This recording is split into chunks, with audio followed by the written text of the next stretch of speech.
Can you pick a preposition? Yeah?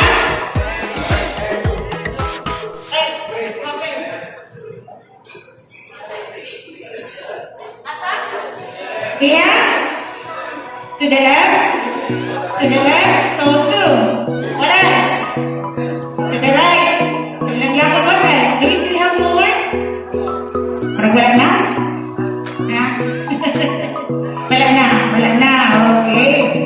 So, our session is actually just a review because I know that we are also very good already when it comes to preposition. So,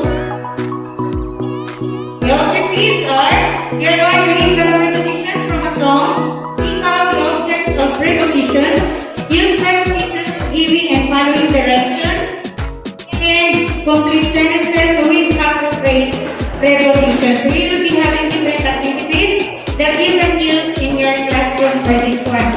Prepositions are just very simple, but then there are times where you really have doubts on what preposition we're going to use in using it or in applying in the sentence. So we'll start with preface.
Along with the other girls.